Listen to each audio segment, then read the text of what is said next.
허허, 요즘 말이죠. 우리 사회의 큰 걱정거리 중 하나가 남녀가 결혼을 안 한다는 겁니다. 결혼을 안 하니까 애도 안 낳고 인구가 줄고 결국 나라까지 휘청거리는 거지요. 그런데 가만히 보면 꼭 결혼을 안 하겠다는 게 아니라 못하는 이유가 있는 경우도 많습니다.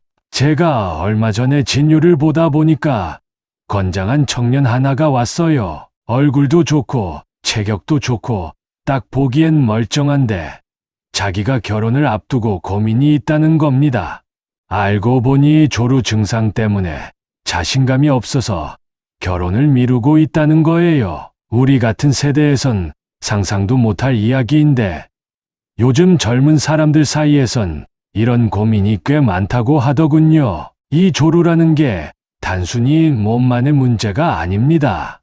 정신적인 요인도 크고 심리적인 불안, 초조함, 긴장감, 사회적인 압박감 이런 게 얽히고 설켜서 나타나는 경우가 많습니다. 그래서 저는 이런 경우엔 먼저 마음을 편안하게 하는 것부터 시작해야 한다고 말씀드립니다. 마음이 안정되면 몸도 자연히 따라가거든요. 실제로 마음을 진정시키는 데는 대추, 용안육, 연자유 같은 약초가 참 좋습니다.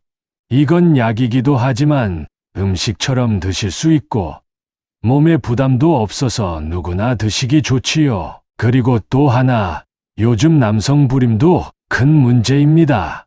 불임은 선천적으로 그런 경우도 있지만 요즘은 후천적인 요인이 더 많습니다.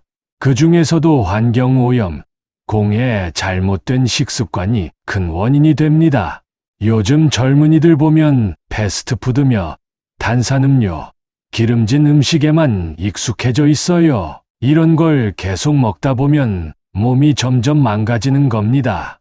정자의 양이 줄고 활동력도 떨어지고 결국 임신이 어려워지는 거지요. 그래서 저는 불임을 극복하려면 우선 몸의 기초를 튼튼히 해야 한다고 봅니다. 특히 남성은 하복부가 따뜻해야 성호르몬도 잘 분비되고 정자 생성도 원활해집니다. 이런 걸 돕는 약초가 바로 복분자, 산수유, 오미자 같은 떫은 맛 계열입니다. 떫은 맛은 몸속 근육을 수축시켜주고 느슨해진 부분을 조여주는 작용을 하지요. 특히 복분자는 덜 익은 걸 써야 효과가 좋고 산딸기처럼 시고 떫은 맛이 강한 게 정자 생성을 촉진하는 데 도움이 됩니다. 조루를 다스릴 때는 두 단계로 접근해야 합니다. 첫째는 정신을 안정시키는 약초를 먼저 써야 하고요.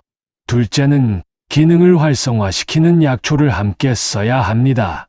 불안하고 초조한 마음을 풀어주는 데는 대추, 용안육, 연자육이 아주 좋고요. 성기능을 북돋우는 데는 복분자, 가민, 석창포 같은 약초가 효과적입니다. 예를 들어 대추는 10개 정도, 용안육은 10g, 연자육은 30에서 50g 정도 쓰시면 좋습니다. 여기에 석창포 10도 추가하시면 효과가 더 좋아집니다.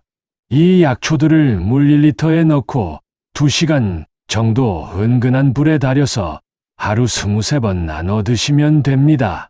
특히 잠자기 전 한 번 드시면 정신이 한결 편안해지고 불안감도 사라지면서 숙면에도 도움이 됩니다. 복분자나 가미는 정자 생성과 관련이 깊은 약초인데요.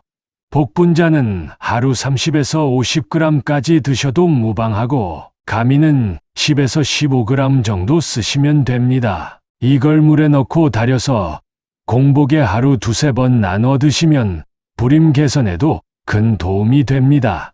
요즘은 단백뇨 증상으로 소변이 탁하거나 정자 배설 조절이 잘 안 되는 분들도 많은데 가민이 이런 증상에도 효과적입니다. 가민은 가시연꽃의 씨앗인데 국내 생산이 드물어서 수입에 의존하고 있지만 효과는 정말 좋습니다. 그리고 잊지 마셔야 할 건 아무리 좋은 약초라도 한두 번 먹는다고 바로 효과가 나오는 건 아니라는 겁니다. 약초는 꾸준히 일정하게 드셔야 합니다.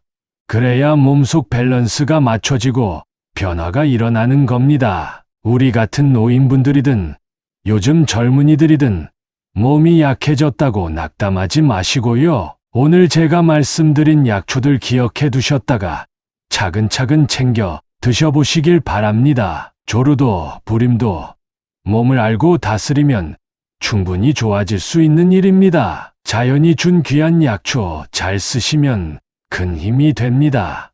쑥스러워서 말 못하던 고민도 이제는 건강하게 풀어가시길 바랍니다.